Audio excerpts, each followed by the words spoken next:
Hello again, my Sugar Creek friends. This morning at line time, I read you guys the book, The Legend of the Bluebonnet, and then I read it again, and it's on YouTube for you guys. But I also wanted to share this book with you. It's by the same author. It's called The Legend of the Indian Paintbrush, retold and illustrated by Tommy De Paola. So this is an old legend. And so this writer retells the story. He did not write the story originally. He retold it from a Native American tale. Many years ago, when the people traveled the plains and lived in a circle of teepees, there was a boy who was smaller than the rest of the children in the tribe.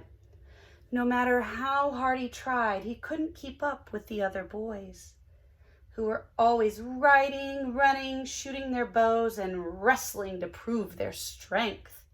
Sometimes his mother and father worried about him. But the boy, who was called Little Gopher, was not without a gift of his own. From an early age, he made toy warriors from scraps of leather and pieces of wood.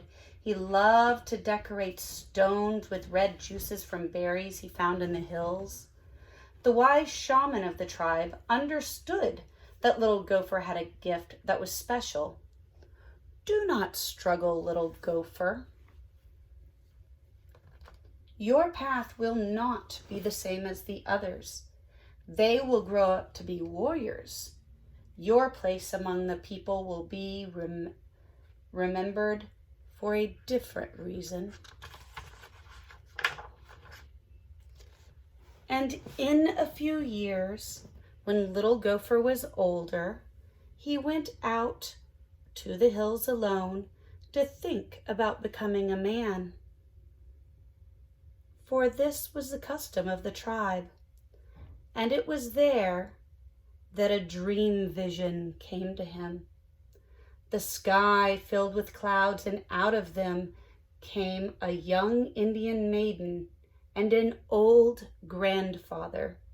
She carried a rolled up animal skin, and he carried a brush made of fine animal hairs and pots of paint. The grandfather spoke.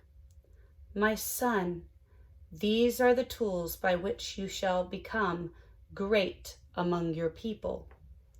You will paint pictures of the deeds of the warriors and the visions of the shaman, and the people shall see them and remember them forever."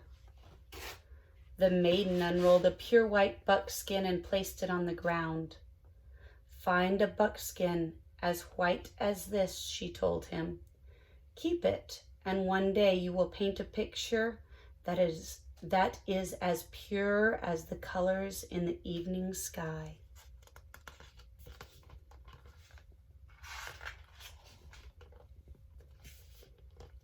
As she finished speaking, the clouds cleared and a sunset of great beauty filled the sky. Little Gopher looked at the white buckskin, and on it he saw colors as bright and beautiful as those made by the setting sun. Then the sun slowly sank behind the hills. The sky grew dark, and the dream vision was over. Little Gopher returned to the circle of the people. The next day, he began to make soft brushes from the hairs of different animals, and stiff brushes from the hair of a horse's tail. He gathered berries and flowers and rocks of different colors and crushed them to make his paints. He collected the skins of animals which the warriors brought home from their hunts. He stretched the skins on wooden frames and pulled them until they were tight.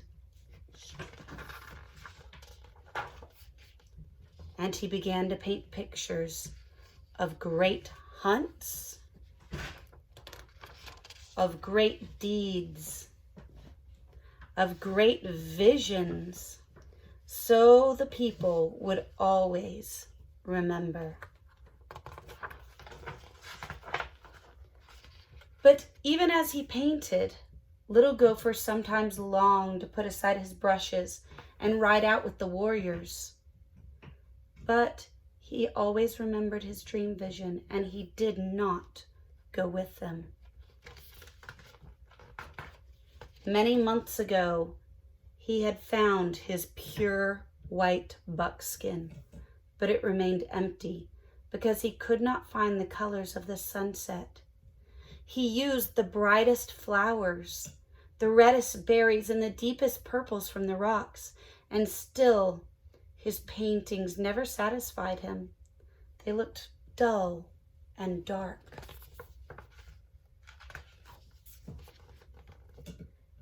He began to go to the top of the hill each evening and look at the colors that filled the sky to try and understand how to make them.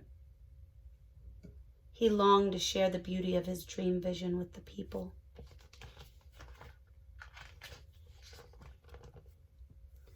But he never gave up trying, and every morning when he awoke, he took out his brushes and pots of paints and created stories of the people with the tools he had.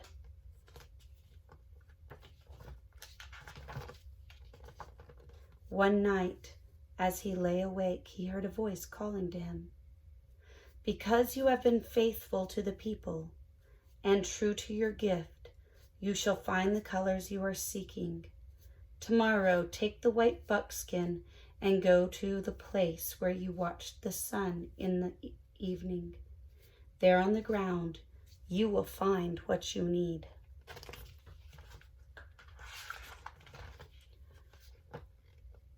The next evening, as the sun began to go down, Little Gopher put aside his brushes and went to the top of the hill. As the colors of the sunset spread across the sky, and there on the ground all around him were brushes filled with paint, each one a color of the sunset. Little Gopher began to paint quickly and surely, using one brush, then another. And as the colors in the sky began to fade, Little Gopher gazed at the white buckskin, and he was happy. He had found the colors of the sunset. He carried his painting down to the circle of the people, leaving the brushes on the hillside. And the next day, when the people awoke, the hill was ablaze with color, for the brushes had taken root in the earth and multiplied into plants of brilliant reds, oranges, and yellows. And every spring from that time, the hills and meadows burst into bloom. And every spring, the people danced and sang the praises of Little Gopher, who had painted for the people. And the people no longer called him Little Gopher, but he who brought the sunset to the earth. Thank you for joining me, friends, for the legend of the Indian paintbrush.